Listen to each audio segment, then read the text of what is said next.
We are so blessed to be in your presence. Jesus, we are here to testify the miracle and wonders. We thank you because you are the Redeemer. You are glory and you are power. We remember this moment, the day you died because of us. You are suffering because of us. You are suffering because of us. But Jesus, we thank that you win. You win the days. On the 3rd day you resurrected. In Jesus' name. Amen. Hallelujah.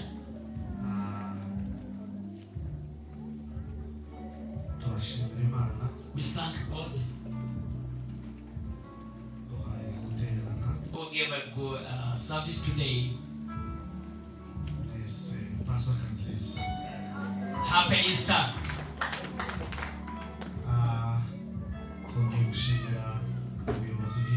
We want to thank administration of church and the leaders of church here to give us this opportunity. God bless you.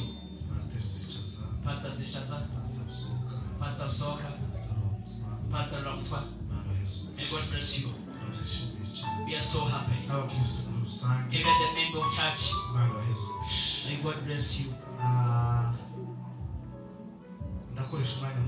I'm going to use a small moment. I want to thank God for my brother. We are going to work together to share the word of God. I'm going to use just a few minutes. I just requested to give us a few minutes. We can give our brother who came from far. Kitengela the US is really totally different. And me, I will just continue. Even on Sunday, I can just come back.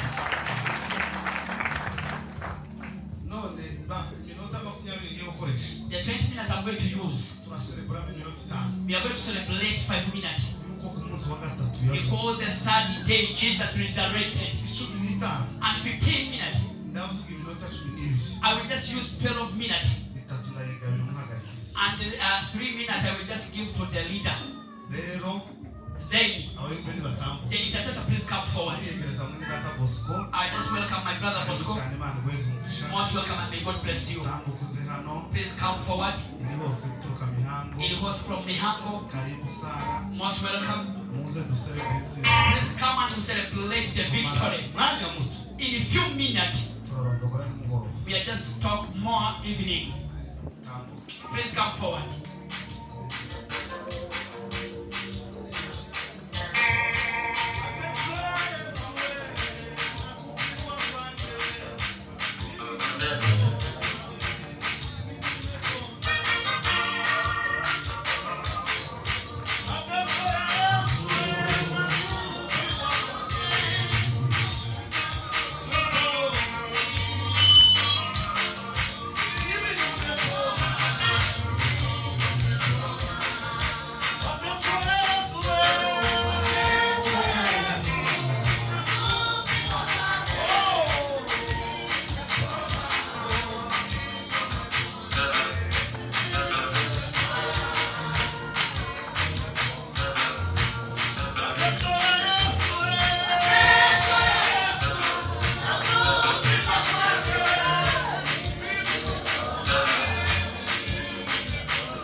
Get your Bible and we read the word of God.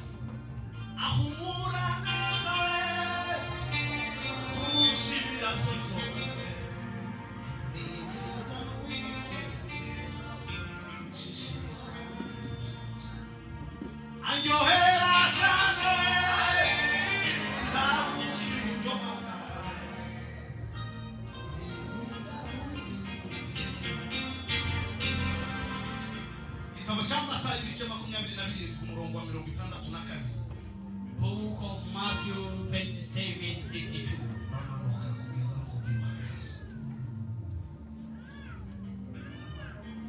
Matayo 27:7. Mirongo itandatu na kabiri. Ucuranga aresha.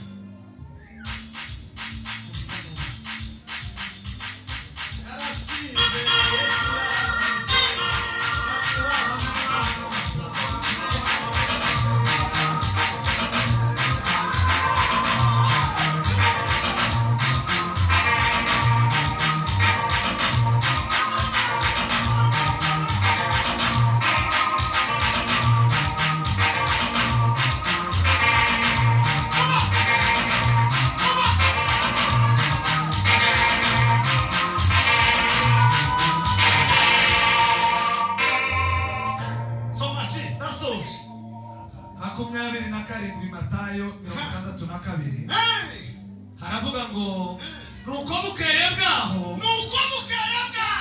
ari wo munsi wakurikiraga uwo kwitegura abatambyi bakuru n'abafarisayo bateranira kwa Pilato. Baramubwira bati mutware twibutse yuko bamubeshi akiri muzima. Remember that a liar is still alive. Yagize ngo iminsi 3 nishira azazuka. Saying after 3 days he will rise again. Nuko ategeka abarinda igituro cyane. So give order to the tomb to be made a bazageze ku munsi wa gatatu. Somaneza chi. Yego. Bro esa kotambro. Yana fuye. Arasuka. Munsi wa gatatu. Amen. Amen. Amen. Nuko ategeka abarinda igituro cyane. Bazageze ku munsi wa gatatu. Kugira ngo abigishwa be bataza kumwiba. Bakabwira abantu ngo yazutse. Maze kuyoba kwa nyuma kugaruka kwa mbere.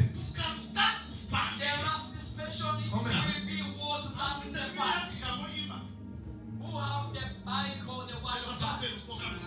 Give microphone to Pastor Soka.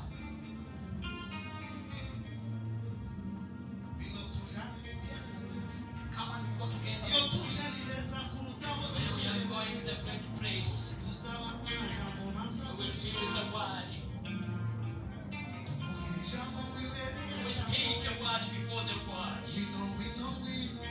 Come. We know. Ashimwe wakuye akazuka Yesu. Ashimwe wakuye akazuka Yesu.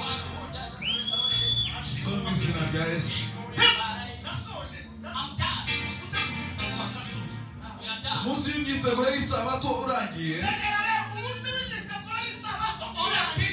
Bukeye bwaho abakuru bo mu batanzi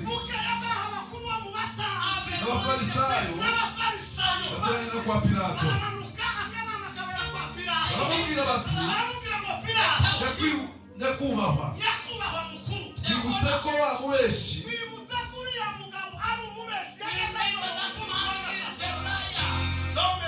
akiriho yavuze ati, zazuka iminsi itatu ishize. Nuko rero mutegeka ko barinda imva ye kugeza ko wa munsi wa gatatu, kugira ngo abigishwa be bataza kwiba umurambo bakabesha rubanda ngo yazutse, kandi icyo kinyoma cya nyuma kikaruta icya mbere. I'm going to tell you that it's not right. He is resurrected. Tell your neighbor it's not a lie. It's not a lie. That's true. He resurrected. Jesus resurrected.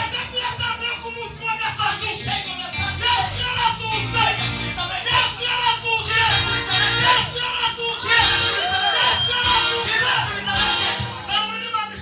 up your hand. Hallelujah. Glorify the Lord.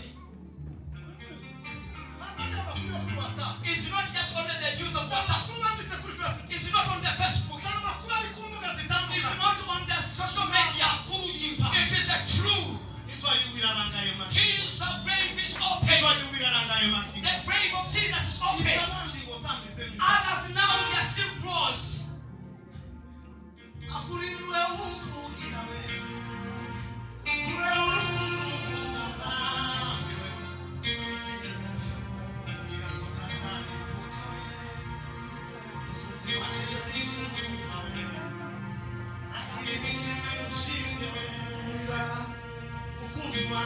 Muzi waje zikunyumva akirisha gushimira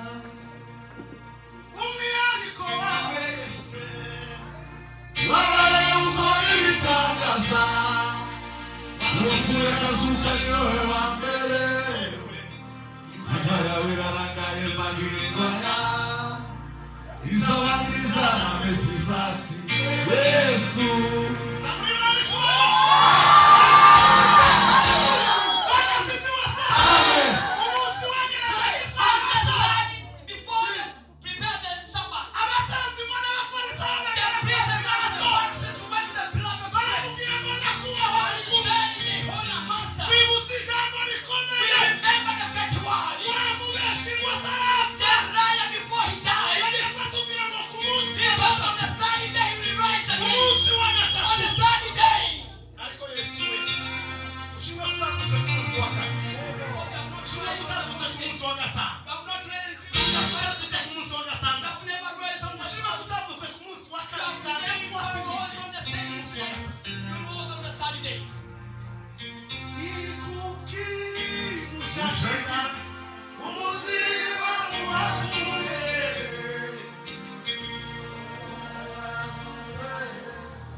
Peter deceived him.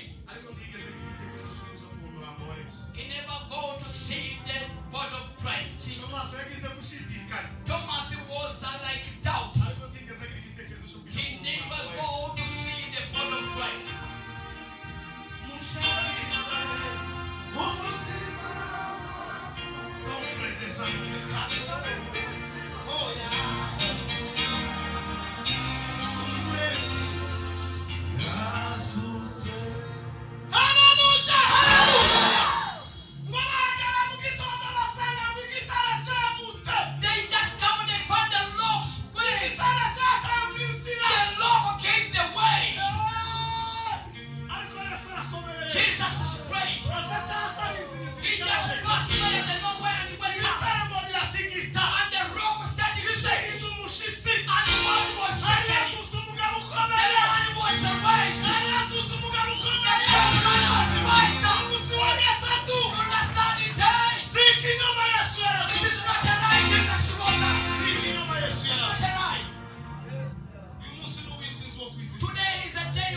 This is a victory of children of God. This is a children of people of God. This is a children of people of God. This is the victory of children of God. This is the victory of Jesus Christ. He was alive. On the 30th day, he rose up. Receive the word of God.